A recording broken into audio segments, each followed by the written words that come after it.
The mystery of the name of God. What archaeology and ancient manuscripts reveal. For centuries, people have searched for an answer to one of the most intriguing questions in the history of faith. What is the true name of God? Entire religious traditions have debated it. Scholars have wrestled with it. Millions have believed that if only they could find the right word, the right sound, the right ancient syllable, they would unlock a deeper connection with the divine. But what if the greatest mystery behind the name of God is not about pronunciation at all? And what if discoveries from archaeology, paleography, and ancient manuscripts reveal something far more profound than anyone expected? Today we will travel into the world of ancient caves, forgotten scrolls, buried inscriptions, and early Christian communities. Together, we will uncover how people in the ancient world understood the name of God and why the true meaning may have very little to do with how the name was spoken. A discovery that changed everything. The year is 1947. On the desert cliffs near the Dead Sea, a young Bedouin shepherd tosses a stone into a cave, hoping to retrieve a lost goat. Instead of an echo, he hears the sharp sound of pottery breaking. That sound would lead to one of the most important archaeological discoveries of the 20th century. Inside the cave were ancient manuscripts that had been hidden for nearly 2,000 years. Today we know them as the Dead Sea Scrolls. These scrolls preserve some of the oldest surviving copies of the Hebrew Scriptures. Among them is the Book of Exodus, containing the famous moment when God reveals his name to Moses.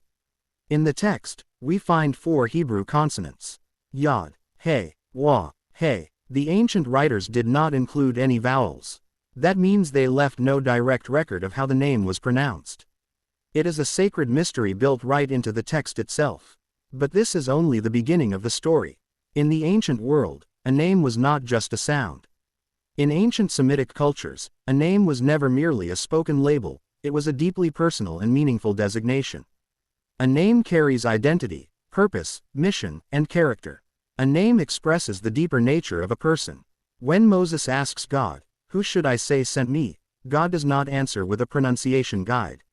Instead, God answers with a phrase full of meaning: "I am who I am," or "I will be who I will be." This is not a biographical detail. It is a declaration of presence, of faithfulness, of divine action in history. To the ancient mind, a name was not defined by vowels and syllables. A name was defined by the reality it revealed.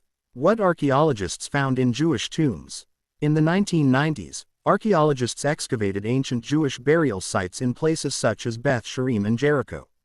These tombs belong to Jews who lived between the 1st and 3rd centuries of the Common Era. In other words, people who lived during and shortly after the time of Jesus and the Apostles. What the archaeologists found surprised many researchers. There was not a single instance of the 4-letter divine name carved on any of the tombs. None. Instead, the inscriptions used titles such as, "the Lord, the Holy One," and, "the Blessed One." Why would they avoid the sacred name? Because in the Judaism of the Second Temple period, the name of God was considered so holy and so set apart that using it casually in daily speech was avoided. It was not an act of hiding. It was an act of reverence. Section 4. The Septuagint, the Bible of the early Christians. Several centuries before the time of Jesus, Jewish scholars in Alexandria translated the Hebrew Scriptures into Greek. This translation is known as the Septuagint, and it became the primary Bible used by Greek-speaking Jews and by the first generations of Christians. What did the translators do with the 4-letter name of God? They replaced it with the Greek word, Kyrios, which means, Lord. This was not censorship. It was a theological decision, reflecting the practice of their time. During this era, reverence for the divine name meant not attempting to pronounce it. The Septuagint was the scripture quoted by Jesus, by the apostles, and by the writers of the New Testament. For them, the title, Lord, carried the full weight of the ancient name. What the oldest New Testament manuscripts show. The oldest surviving manuscripts of the New Testament date from the 2nd and 3rd centuries. They are preserved in collections in Oxford, Manchester, and Dublin. Scholars have examined these papyrus fragments letter by letter, and the conclusion is clear. The 4-letter Hebrew name does not appear in any of them. Not once. There is no attempt to restore its pronunciation. There is no secret symbol replacing it. There is simply no evidence that the first Christians wrote or used the ancient name. Instead, The apostles consistently used the word Kyrios for both God the Father and for Jesus Christ himself. This leads to one of the most powerful theological moments in the New Testament. In the letter to the Philippians, the Apostle Paul writes that God has given Jesus the name that is above every name. He then quotes the prophet Isaiah, applying a passage originally referring to the God of Israel directly to Jesus. For the early Christians, the meaning of the divine name expands through the person of Jesus. Jesus reveals the name of the Father, but not by pronouncing it.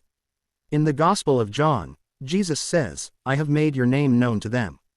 Yet at no point does Jesus instruct his followers on how to pronounce the ancient name. Instead, he reveals the character and heart of the Father through his own life. He reveals the name of God through compassion, healing, forgiveness, sacrifice, and love. When he teaches his disciples how to pray, he does not begin with a reconstructed ancient pronunciation. He begins with one simple and intimate word: Father. This is not about syllables. It is about a relationship. The earliest Christian inscriptions, deep beneath the streets of Rome, are the Christian catacombs. These underground burial chambers contain inscriptions written by believers from the 2nd to the 4th century. They are among the oldest artifacts of Christian devotion. What do these inscriptions say? They speak to God as Father, as Lord, as the Almighty.